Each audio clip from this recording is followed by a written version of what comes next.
got the cash in the bag, stadium packed. Born a rock star in this life, gonna live it up on the attack. Baby, I'm bad. I just wanna get caught up in this life. I'm crazy, I'm mad. Doing no cap. Only God wants you, better go live it up. Cash in the bag, stadium packed. Baby, I'm bad. Baby, I'm bad. Hi friends, welcome back to the channel Shweta का संसार। तो आज है तीज और अभी मैं फ़िलहाल आ गई हूँ स्कूल से। इतनी छुट्टियाँ नहीं ले सकते हैं, फेस्टिवल सीजन में ऑलरेडी छुट्टियाँ होती हैं, जिसकी वजह से सिलेबस पीछे ना चला जाए। इस वजह से एक्स्ट्रा छुट्टी मिलनी मुश्किल होती है। नॉर्मल डे में आप ले सकते हैं, पर फेस्टिवल मंथ में लेना थोड़ा डिफ़िकल्ट होता है। तो फ़िलहाल मैं स्कूल से आई हूँ और मैं चौरचन करती हूँ, यानी कि चौथ की पूजा होती है, गणपति की पूजा होती है। रात को चांद देख के फिर पानी पिया जाता है और खाना वाना खाया जाता है। तो मैं वही करती हूँ, क्योंकि हमारे यहाँ तीज शादी के साल नहीं उठाते हैं, ऐसा कोई कंपल्सन नहीं है। इस वजह से मैंने स्टार्ट नहीं किया था। तो मैंने सोचा कि थोड़े टाइम के बाद मैंने सोचा कि चलो अच्छा है कि मैंने तीज नहीं किया, तो मैं चौरचन ही करूँगी। तो वो मैंने पिछले साल स्टार्ट किया, पर अभी हस्बैंड नहीं है तो घर पे सारा काम करो, अपना काम करो, स्कूल का काम करो, फिर थोड़ा मेकअप, मेहंदी, साड़ी वाड़ी वो करो, बच्चों के लिए खाना बनाओ, गेस्ट को बुलाया उनके लिए खाना बनाओ, पूजा पाठ की तैयारी करो। मतलब क्या बोलूँ, डन। खुद को ही शाबाशी देती हूँ कि भगवान हमेशा मुझ जैसी औरतों को जो सारी चीज़ें खुद करती हैं उनको शक्ति दे। यार, शक्ति की बहुत ज़्यादा ज़रूरत है। पानी ना पीते हुए सारी चीज़ें मैनेज करना थोड़ा डिफ़िकल्ट होता है। तो भगवान सबको शक्ति दे ताकि वो और भी उनकी सेवा अर्चना कर सके। मैं चाहती हूँ कि मेरे में इतनी कैपेसिटी हो कि मैं बहुत टाइम तक ये कर सकूँ और सारी चीज़ें अच्छे से मैनेज कर सकूँ, क्योंकि मुझे सब कुछ करना अच्छा लगता है। ऐसा नहीं है कि मुझे सजना छोड़ दूँ, पूजा पाठ में ही रहूँ, पूजा पाठ छोड़ दिया तो सजू सबरू, खाया पिया है तो अच्छे से तैयार हो जाऊँ, ये नहीं। पूजा भी करना है, पूजा की तैयारी भी अच्छे से करनी है, मेहंदी वगैरह भी लगाना है। हालांकि टाइम नहीं था, इसलिए मैंने जैसे तैसे खुद ही मेहंदी लगा ली। बैंगल्स का शौक़ है तो चलो बैंगल्स भी पहन लिया। मैं फेस्टिव में सोचती हूँ कि फेस्टिवल जो मंथ होता है उसमें ऐसे ही कभी कभी स्कूल चली जाऊँ, ताकि इन साड़ियों का भी जीर्णोद्धार हो जाए। अब रात के पहले खजूरी चढ़ता है, यानी कि खजूरी और पिरिकिया चढ़ता है। हमारे यहाँ अलग अलग चीज़ें हर स्टेट के में बोली जाती हैं, वो सब बनाएंगे। आज के दिन ही बनता है, इसलिए थोड़ा सा मुश्किल होता है सारी चीज़ें मैनेज करना। और उसके बाद खीर पूरी सब्जी बनती है। कुछ इसमें ज़्यादा मैं करती नहीं हूँ। तो दाल की पूरी बनेगी, चावल का खीर बनेगा, आलू गोभी की सब्जी बनेगी और वही सब खाएंगे। पहले जो प्रसाद चढ़ेगा वही सारे लोग खाते हैं। तो चलिए देखते हैं कैसे क्या करना है, कितना करती हूँ, कैसे करती हूँ, आप ज़रूर बताना। और हाँ, अपनी ब्लेसिंग ज़रूर मुझे दीजिएगा, ताकि मैं यूँ ही सारी चीज़ें करूँ और वीडियो के थ्रू आप तक सारी बातें पहुँचाऊँ। चलिए स्टार्ट करते हैं वीडियो।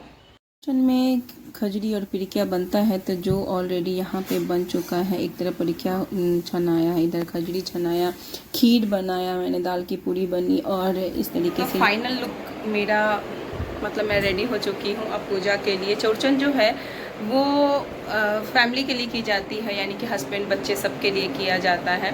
तो मैंने तीज नहीं उठाया था क्योंकि कंपलसरी नहीं था, इस वजह से तो मैंने चौरचन किया है।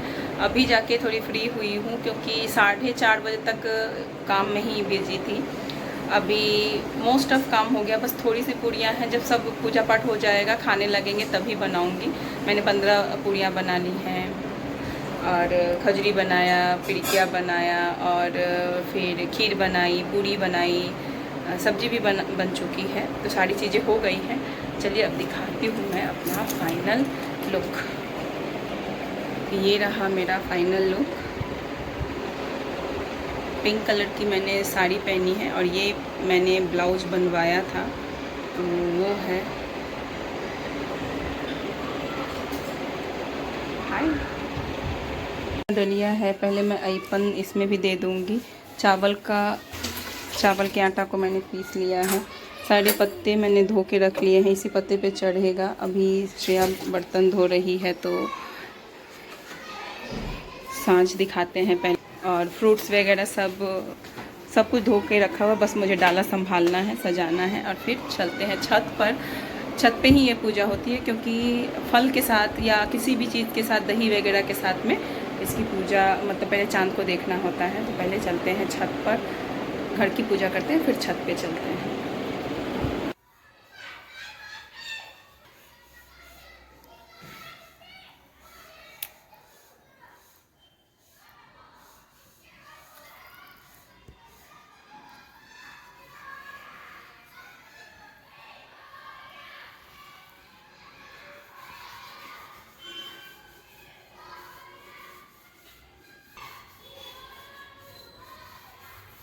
पूजा हो गई है, बस अभी छत पे चलना है। वहाँ पे भी थोड़ा टाइम लग जाएगा क्योंकि चांद बहुत लेट दिखता है यहाँ पे। चलते हैं छत पे।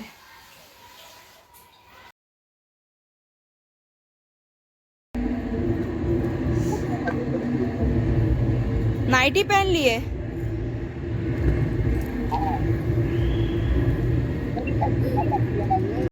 यहाँ छत पे मैंने हिप्पन दे दिया और दो ही तरफ मुझे खीर डालनी है और 11 पूरियों से इसको ढक देना है। हर जगह अलग अलग होता है, सब अपने घर के हिसाब से, लोगों के हिसाब से खीर और पूरी का भोग लगाते हैं। यहाँ पे मैंने 11 पूरियों से पूरी खीर को ढका है। उसके ऊपर फिर प्रसाद या फिर केला या मिठाई जो भी हो आप डालें। 2 डाला मैंने डाला है, 2 ही मैंने डाली है दही की मटकूरी। और इस तरीके से मैं चंद्रदेव का आवाहन करूँगी और लगभग 1 घंटे तक आप उनकी प्रार्थना पूजा कीजिए, गाना वाना गाइए, ये सब चीज़ें होती है। और 1 घंटे तक हम लोगों ने वहाँ वेट किया। 8:30 बजे तक हम लोग वहीं पे थे, पर उस दिन बारिश होने लगी इसलिए चांद दिखा नहीं। पर गूगल में जो गुजरात का टाइमिंग था उसके अकॉर्डिंग तक हम लोग बैठे हुए थे और 1 घंटे तक उनकी आवाहन की। उसके बाद फिर उनका नाम लेकर फिर मैंने जो कहते हैं वो पूर्ण किया अपना व्रत।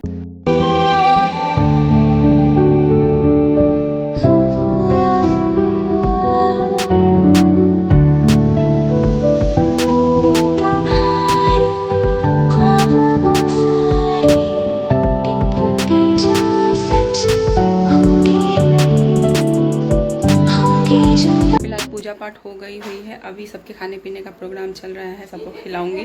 तो सबसे पहले मुझे साड़ी चेंज करनी है। तो ये रहा लुक फाइनल। फ्लैट में रहती हूँ भाई, तो दिखता नहीं है चांद को, मतलब वो करके और फिर मैंने अर्घ दे दिया है। तो पूजा संपन्न हुई।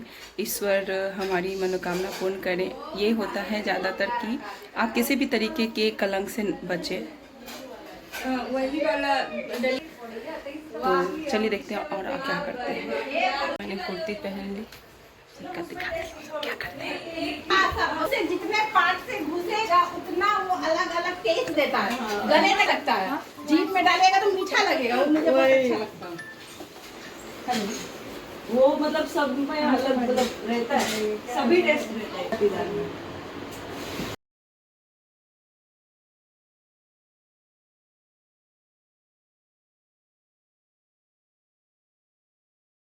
यहाँ पर सबका एक साथ ही परोसा है। मैंने उसी केले के पत्ते पर खाया जिस पे मैंने भोग चढ़ाया था, क्योंकि मुझे अच्छा लगता है केले के पत्ते पर खाना। और सब ने एक ही जगह पर नीचे ही बैठकर, क्योंकि सब 7-8 लोग थे इसलिए नीचे ही बैठ के हम लोग खा रहे थे, क्योंकि डाइनिंग टेबल छोटा पड़ रहा था, इसके लिए नीचे ही बैठ के सबके सब मिल के खाने लगे।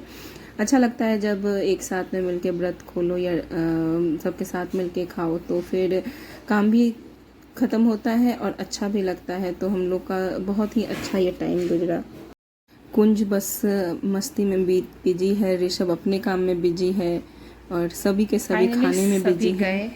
पूजा पाठ हो गया, मैंने व्रत भी खोल लिया, खाना पीना खा लिया और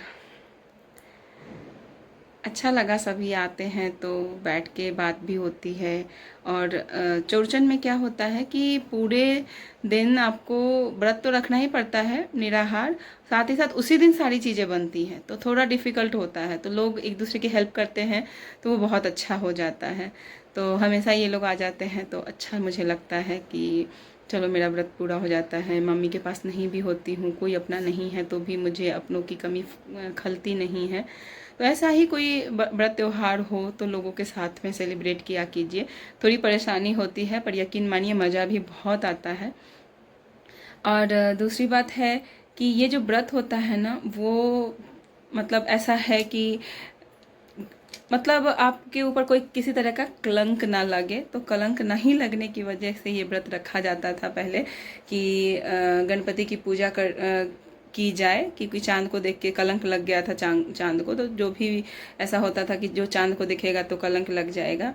तो गणपति जी ने कहा कि आप उस दिन चांद की पूजा कीजिए, उसी दिन मतलब चौथ के दिन आप गणेश जी की पूजा कीजिएगा तो आपको कोई कलंक नहीं लगेगा।